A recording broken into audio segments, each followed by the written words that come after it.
গ্রামের প্রত্যেকটা বাড়িতে আনন্দ, একটা অন্ধকার। কোন বাড়িটা? রাম শর্মা। মেয়ে চলে যাচ্ছে, মেয়ের মুখটা সারাদিনে একবারও তার মা দেখলো না। দুঃখে কাঁদতে কাঁদতে কাবেরী দেবী মূর্ছে। কোনো মা মেনে নেবে গো এত দুঃখ? মূর্ছা গেছে, মানে অচৈতন্য হয়ে পড়ে গেছে। আর পিতা বেরিয়েছে, মেয়েটা ডাকছে, বাবা একবার আশীর্বাদ করো, বলে যাই, কোনোদিন আর দেখা হয় বা না হয়। কাঁদতে কাঁদতে রামরতন শর্মা গ্রামবা সাক্ষী রেখে বলছে, মারে ভালোতে দিতে পারিনি, দুবেলা দুমুঠো করে খেতেও দিতে পারিনি, না ছিল একটা ঘর, ভেবেছিলাম একটা ভালো ছেলের হাতে তোকে দেবো যাতে তুই সুখী হোস। তোর কপালটা বড়া রে মা, আমি সেটাও পারলাম না। একটা ভাগা এক পিতার ঘরে এলি, বাবা হয়ে মেয়েকে একটা পাত্রের হাতে প্রদান করব, সেটাও পারলাম না।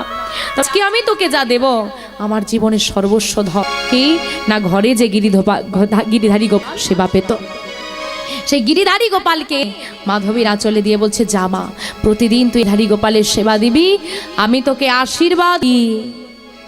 সারা গ্রামবাসীকে রেখে এই গ্রামবাসী নিজের জন্য আমার সংসারে আগুন লাগালো। এই গ্রামবাসী নিজের স্বার্থের জন্য আমার সুখের সংসারটাকে ভেঙে চুরমার করে দিল। এই গ্রামবাসী নিজেদের স্বার্থের জন্য তোকে বলিদান দিল। আশীর্বাদ করি রে মা, তোর কাজ স্বামী একদিন ভক্ত হয়ে যাবে, এই গ্রামবাসী তার চরণে গিয়ে ধরবে, নিতাই গৌর হরি হরি। এই আশীর্বাদ করো পিতা, যেন সত্যি আমার ভক্তি বলে আমার ডাকাত স্বামী ভক্ত হতে পারে। কাশীর থেকে বিদায় নিয়ে গ্রামের সীমান্তে দাঁড়িয়ে রইল। ধীরে ধীরে জঙ্গলের অন্ধকারে মিলিয়ে গেল মেয়েটা। মা জঙ্গলে এসে দেখলেন একটা ছোট্ট ঘর, দরজায় আছেন একজন ব্যক্তি। সামনে এগিয়ে গেলেন মাধবী, বুকে আছে গিরিগোপাল।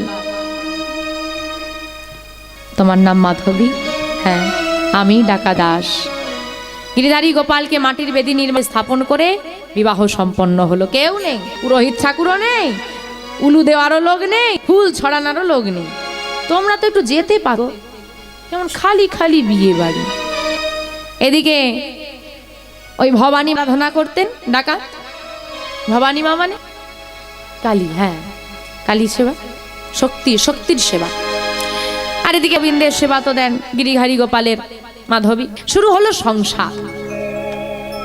প্রতিদিন স্বামী সেবা করতেন মাধবী, স্বামী সেবায় ত্রুটি নাই। এখন হরিদাস মাধবী অভাব রাখে না, কোনো অভাব নেই, যা চায় মুখের কথা শেষ ততক্ষণই হাজির। শুধু কষ্ট একটাই, আমার স্বামী ডাক, কাজটা পছন্দ না, বাকি সব ভালো। ভালোবাসা আছে দুজনের মধ্যে, সুখের সংসার। প্রতিদিন স্বামী সেবা করে। স্বামী ডাকাতি করতে লেগে গেলে গিরিধারী গোপালের সেবা করে। দেখতে দেখতে কেটে গেছে 1 বছর। 1 বছর পেরিয়ে যায়, 1 বছর পেরিয়ে যাচ্ছে। এখন স্থিতিটা কেমন?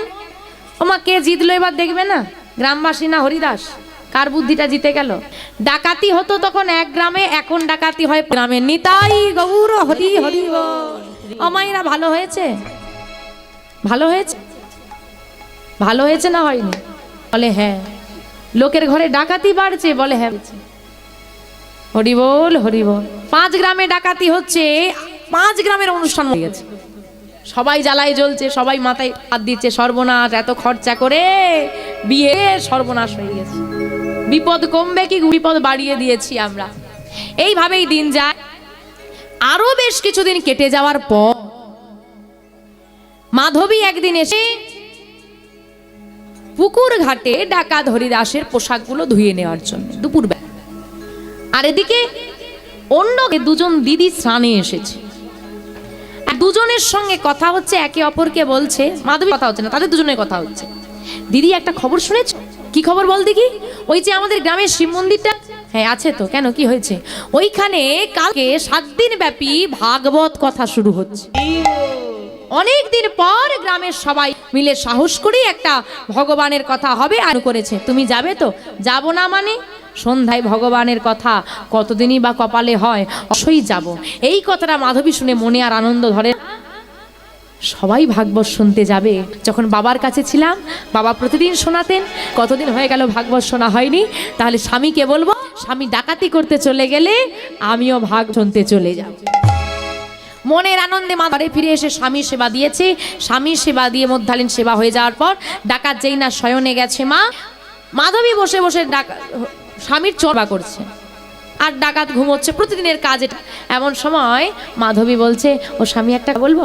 বল না, বল, কি বলবি বল না। ওই যে আমার শিব মন্দিরটা আছে না? হ্যাঁ আছে তো, কি হয়েছে? ওই শিব মন্দিরে কাল থেকে 7 দিন ব্যাপী ভাগবত কথা শুরু হয় না। তুমি তো সন্ধ্যাবেলা ডাকাতি করতে চলে যাও, যদি অনুমতি দাও আমি যদি একটু ওই ভাগবত শুনতে। আর যেই না বলা, কথা শেষ হলো না, ডাকাত উঠে বসে সজোরে মাধবীর গালে এক চড়, এমন চড় মেরেছে, 5 দাগ বসিয়ে দিয়েছে। যন্ত্রণায় ছড় করে মেয়েটা দুটো চোখ দিয়ে জল নেমে এলো। চিৎকার, ডাকাতি বলল, এত বড় স্পর্ধা তোর! ডাকাতি স্ত্রী হয়ে তুই যাবি ভাগ শুনতে? কথাটা বলিস কোন মুখে? শোন, ওই সাধু সঙ্গ ভাগবত শোনা আমার পছন্দ নয়। এই কথা যেন তোর মুখে আমি দ্বিতীয়বার না শুনতে পাই। মনে মনে মাধবী প্রতিজ্ঞা, স্বামী 7 দিন সময় আছে, তুমি আজ আমার গায়ে হাত তুলবে। প্রতিজ্ঞা, 7 দিনের মধ্যে একদিন আমি যাব, তার জন্য যদি তুমি আমার প্রাণও নিয়ে নাও আমি তাই ত্যাগ করব, তো ভাগ শুনতে আমি যাবই। মনে মনে বলছে, মুখে বলার সাহস নেই, এত জোরে মেরেছে। ডাকাত ঘুমিয়ে পড়েছে, ডাকাতি করতে চলে গেল। ডাকাত সন্ধ্যাবেলা ধারী গোপালের চরণে বসে তাকে সেবা দিচ্ছে আর চোখের জলে ভেসে বলছে, গিরিধারী আমাকে এত সেবা দিয়ে তুমি একটা কথা শুনতে পাও না? আমার তো একটাই চাওয়া, আমার স্বামীকে তুমি পরিবর্তন করে দাও, তো ডাকলেই কৃপা হয়। তুমি কেন আমার চরিত্রটা পরিবর্তন করে দিচ্ছ না প্রভু? কৃপা করো, কৃপা করো, এই অধমে কৃপা করো।